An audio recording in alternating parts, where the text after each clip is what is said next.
Today's topic is Ayin, and we start by mentioning that the Gemara says that blood from a fish is mutter, min hadin, it's mutter, but you can't eat fish blood that's in a cup, like a whole cup full of it, from a cup, because people are going to think that the person is drinking animal blood. That's what it looks like, it looks like that.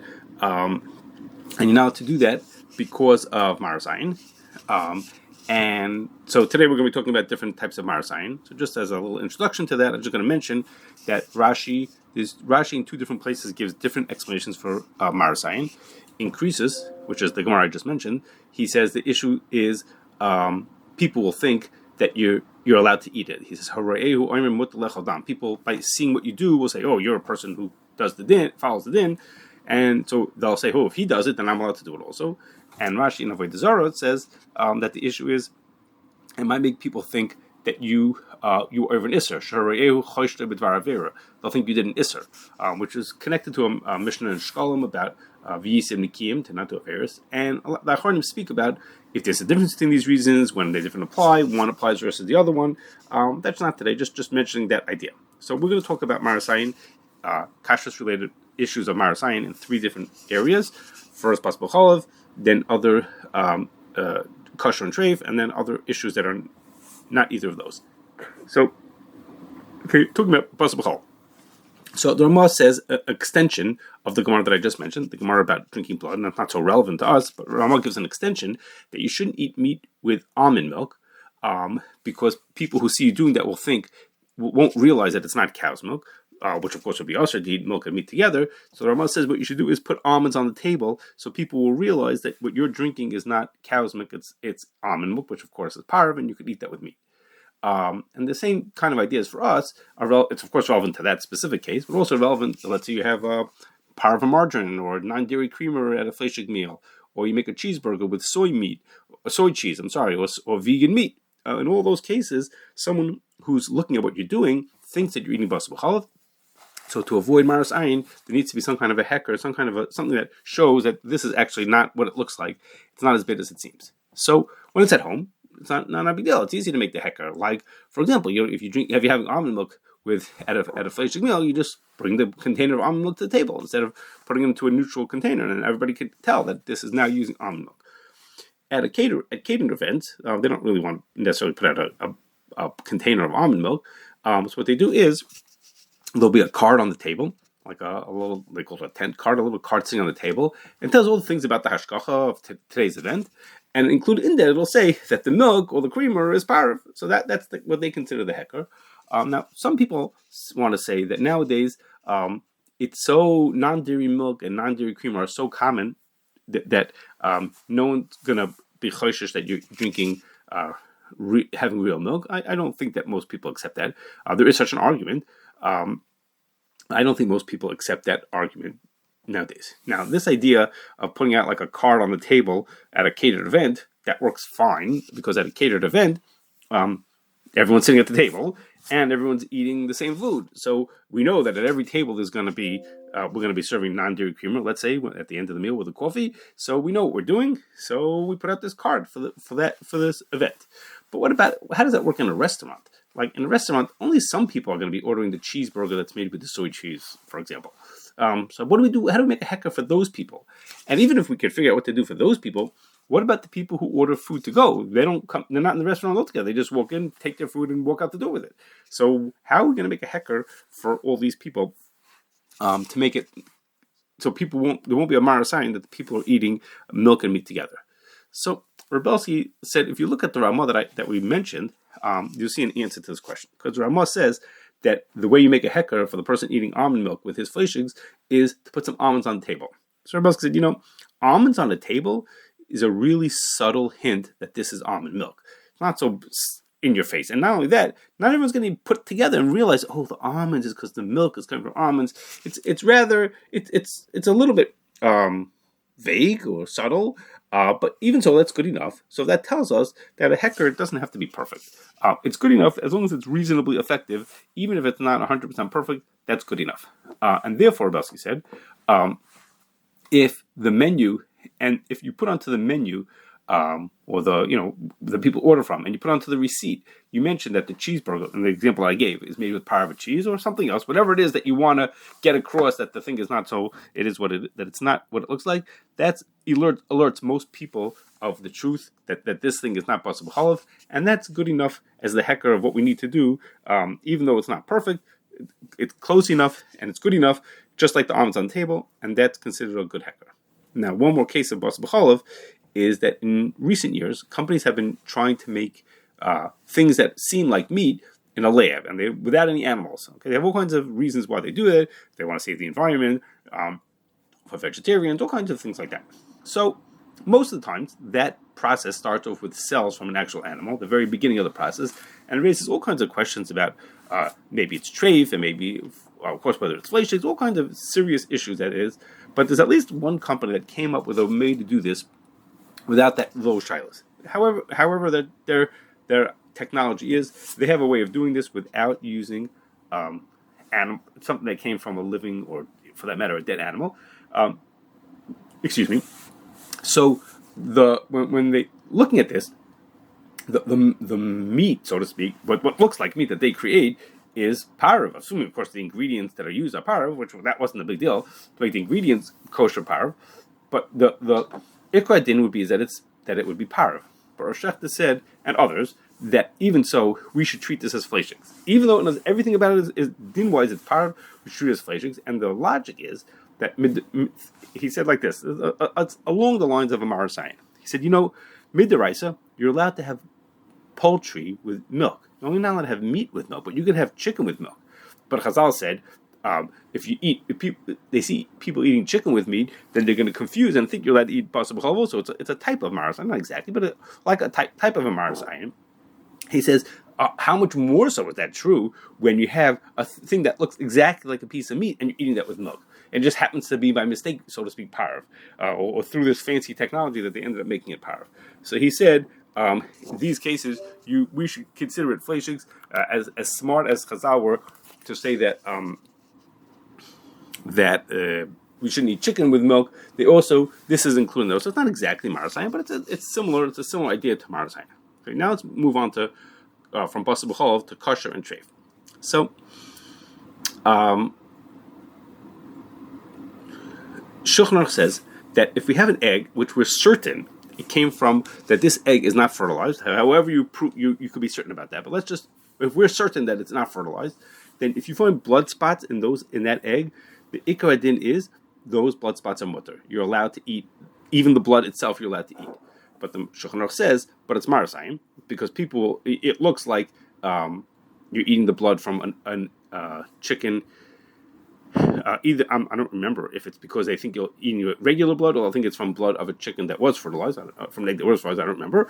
Anyhow, so the Shulchan Aruch says you cannot eat because of marasayan. You shouldn't eat that blood. Now it happens to be the Shulchan Aruch says you can eat the rest of the egg, but Rav Moshe says that the minig is we throw out the whole egg when we find a blood spot.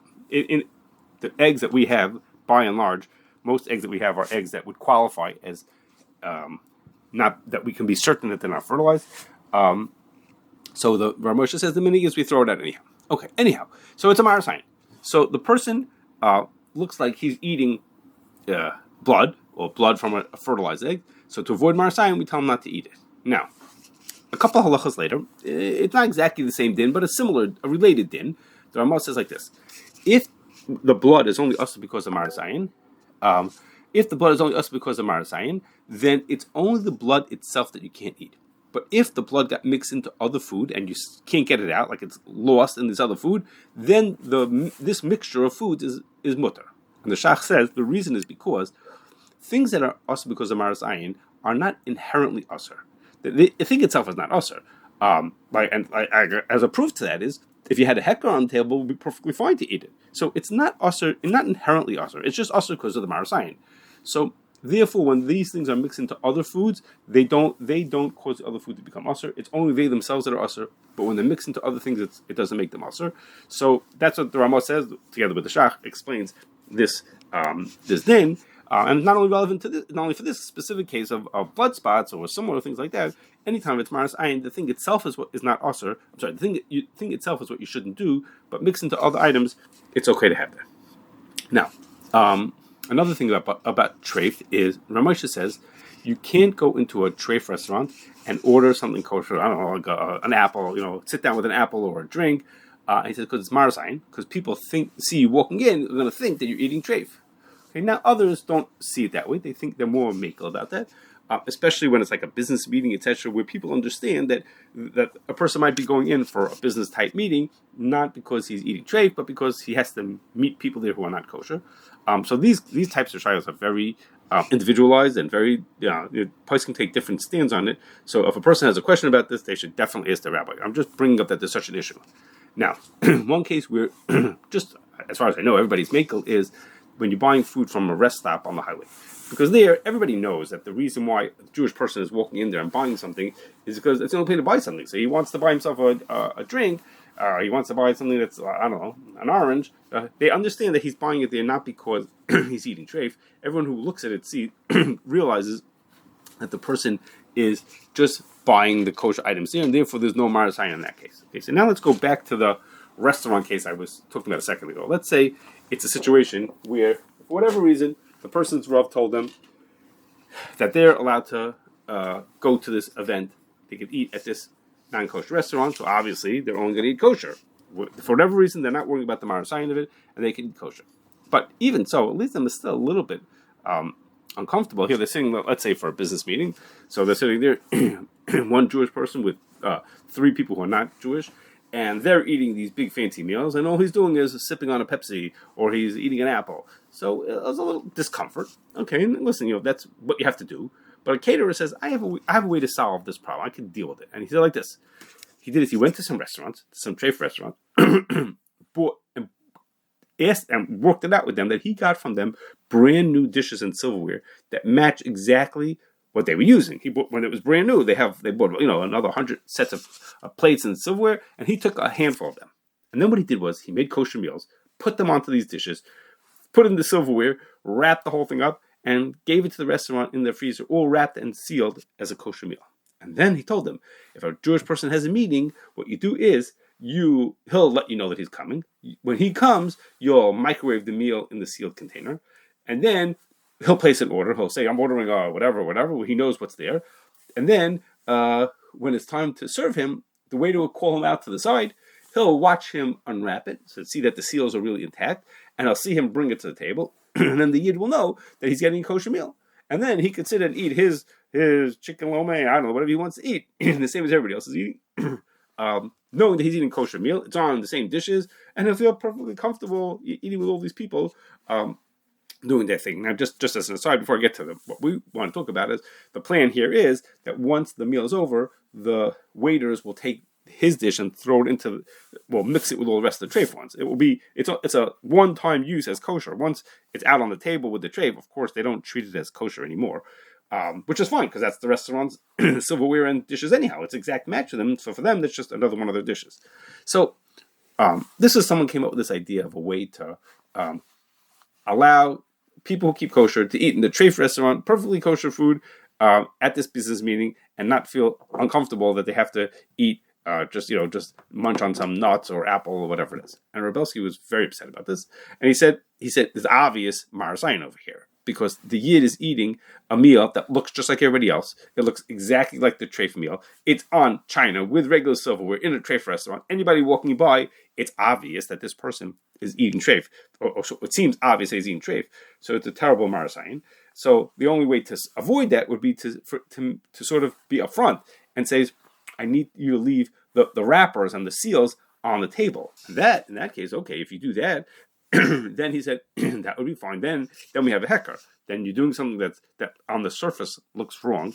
It looks like a marasayin, but because the person made a hecker, therefore that could avoid the hecker, meaning of leaving the wrappers all there, not being so discreet and so private that makes him look super good. But do like this, that would be a hecker, then it could be okay. Excuse me. Now let's move on to some not things that are not possible, not treif, other types of marasayin that have come up at certified establishments. First group have to do with Shabbos and Yom Tov.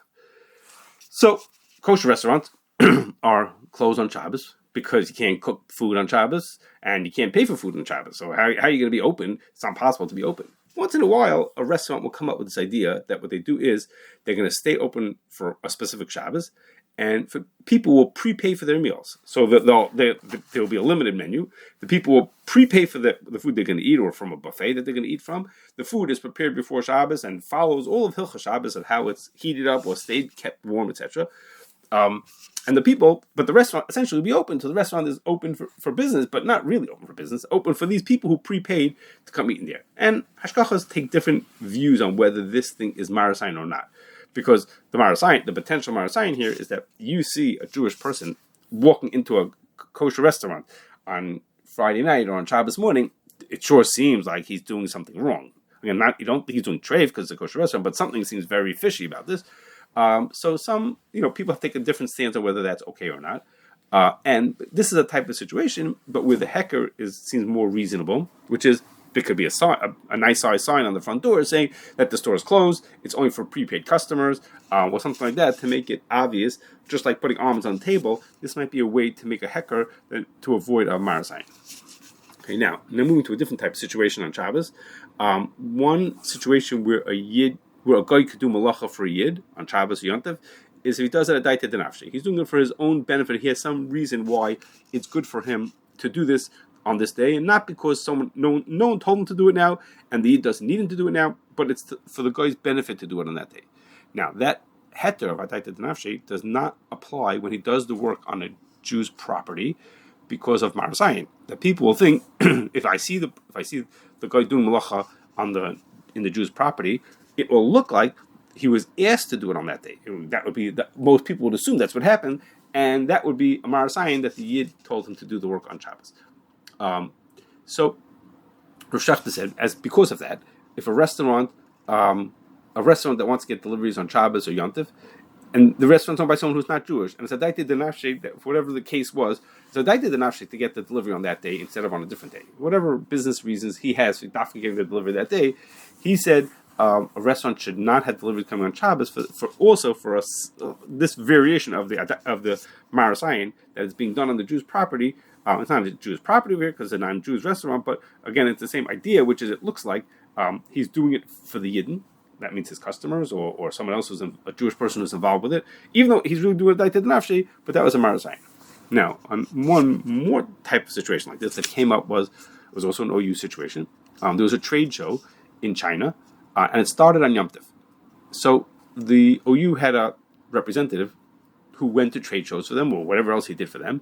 And the deal was they paid him a fixed salary per year. And on top of that salary, they gave him a bonus for each account that through his work ended up getting certified. So this non-Jewish representative said he wanted to go to the show on Yom Tov. He wouldn't get paid any more for that. It wasn't like he was going to get, his salary was a set amount. But he wanted to do it because he wanted to get a bigger bonus. He thought maybe he could bring in some customers on that day. So he was doing it as a daita denafshi. So first Rosh Hashanah said, no problem, because the show is in China. There's no Yidden living in any place over there, and that's one of the rules of marasayin, that in certain situations, well, in cases like this, where the marasayin is because it's being done on a Jewish property, if it's not in the yishuv, then it's okay. So that was at first what he thought. But then he said, that sounds right, but the problem is that there might be Jewish people who are not religious who are going to come to the show. I mean, it's just a trade show, and they will think that to them, they'll look at it. So basically, it's like Jews are around. They're going to see the OU's booth or the OU's person is around and doing his thing. It'll look like the OU told the guy to come on that day, even though in truth it was a daita denafshi, and therefore he thought they shouldn't do it. Okay, now let's move to a couple other things of marasayin related to food and hashgachah. And one is, this is not for hashgachah, this is from a private, is that if someone has a live-in maid who's not Jewish, then that person cannot eat even on Pesach, cannot eat even their own chametz in the Jew's house or on their property, because people will think that the Yid gave the chametz to her. It's specific to people who are long-term employees, where the Yid is responsible for feeding them. So that's why I use the example of live-in maid. And the people will think that the Yid is responsible to feed her. She's eating pizza or bread. People will think that it was given to her, that's the Yid did as a way to satisfy his obligation to feed her, and therefore you're not allowed to do that. Okay, now moving to another case, if a someone who's not Jewish owns something, a dish or a silverware or any kind of keilim, they're not required to have tevillas keilim. So therefore, Shulchan Aruch says that if it comes Shabbos and a person has something that they need to use and they didn't tevel it, we don't tevel things on Shabbos. So what should he do? So what he should do is give it to someone who's not Jewish, and that person now won't be chayiv in tevillah, because since it's owned by someone who's not Jewish, it's not chayiv in tevillah. And as an aside, we do the same kind of a thing for when you have very large keilim that are not physically possible to tevel. Also, they give it to a guy and avoid the possibility of tevillah. So the Taz says that, back to our case of Shabbos, that when Shabbos is over, the plate or the bowl or whatever, or the dishes still belong to the guy. So it's still not chayiv in tevillah. But the Taz says after Shabbos you should still do tevillah without a bracha. And the reason is, and one of his reasons is because of Maras Ayin, which is to say is people are going to see that the Yid has this dish. He has it. The Yid's is the one who's going to keep it, even though technically he gave it to the guy. He gave it ownership of it to the guy, but in practice he's the one who's going to have it. They'll see that he's using it without tevillah, and that's a Maras Ayin, and therefore to avoid the Maras Ayin, he should tevel it, even though technically it's part from the mitzvah. Now, it happens to be not everyone agrees with the Taz, but I want to focus on this sheet of the Taz, that because of Maras Ayin, the Yid should tevel without a bracha after Shabbos. Now, there's an obvious question on this, and the obvious question, obvious to me, is what's the Maras Ayin? How will anybody know that the kli didn't have tevillah? How would anybody looking at it? How can you tell by looking at it if it did or didn't have tevillah? How would you know? So what's the Maras Ayin? Why will it look bad? It doesn't look like anything. It doesn't look like it needs tevillah, because it doesn't look like it didn't have tevillah, because dishes don't look any different if they do or don't have tevillah. So what's the reason? What's the Maras Ayin over here?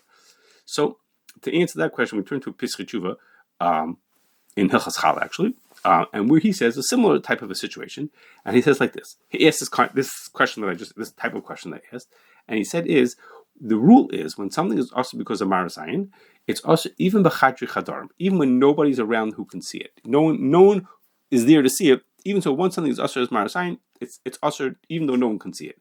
So therefore, he said even though no one can see if the tevillah was done, l'maisa is Maras Ayin should apply. So just a worthwhile point to hear. Just this a rule of b'chadri chadarim, and also how we apply it to this case of tefillas camp. Okay, one last case to talk about is where Maras Ayin leads to something you might not have guessed how this would have led to that. And that is like this: if you bake a loaf of bread, and you have in mind that it will never be eaten by people. Let's say it's going to be for animals or just never going to be eaten. The din is you're not mechoyti hafrashas, because no one's going to eat from it. You're not mechoyti hafrashas. So Shulchan Aruch says, but if the bread, that's true if what you made is basically a loaf of bread, but it doesn't look like a kind of bread, a regular loaf of bread. But what happens if you made this loaf that no one's going to eat from, but you made it that it looks exactly like a regular loaf of bread? Then you should be hafrashas challah. You should be hafrashas challah. So Pesach says, he says, when you're hafrashas challah from this bread, it looks like regular bread. So the Shulchan Aruch said, be hafrashas challah, but you're being hafrashas challah from something that really doesn't need hafrashas challah. It's not going to be eaten by people. So Pesach says the reason why you're being hafrashas challah is because of Maras Ayin. It looks like all other loaves of bread, so therefore the Shulchan Aruch saying be hafrashas challah because it looks like every other loaf of bread. So the Maras Ayin that it looks like you're eating without it looks like you baked bread and you weren't hafrashas challah from it, so it looks like you did the wrong thing. So it's only chai because of Maras Ayin. So Rav Shechta said, well, if it's only chai because it's of Maras Ayin, that means is this loaf is actually not chai in hafrashas challah.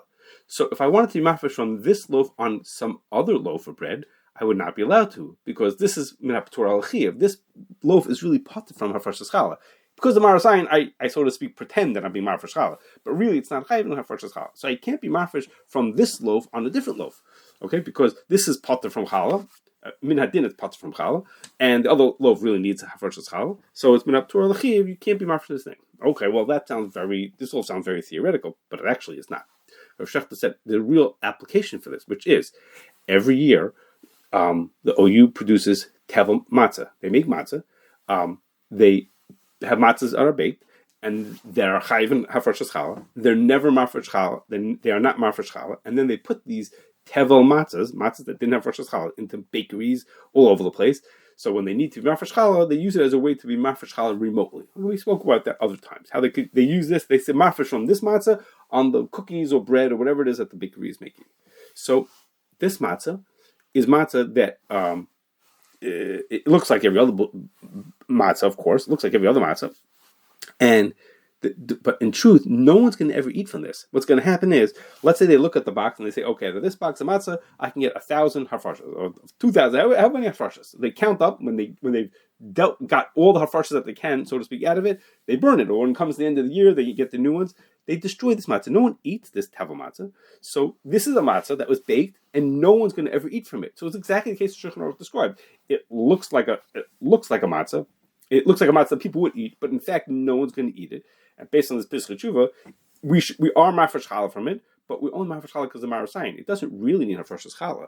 So Hashgachah said, if so, then you can't use this. You can't use this as the tevel to be mafresh on other on things that really need, on the bread that the bakery is making that which really needs hafrashas challah because of minap Torah l'chiyuv. And it's what this he said it for the tevel matzah.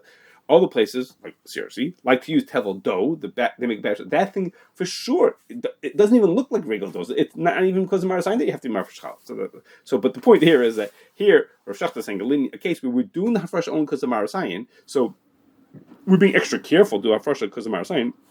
But that means it's not chayiv in hafrashas challah, which in turn means you can't use it to be mafresh for other things. So if you want to use this system, which lots of people do, they want to use this tevel matzah. He says what you should do is some of the tevel matzah should be some of that matzah, some from the batch should be taken out.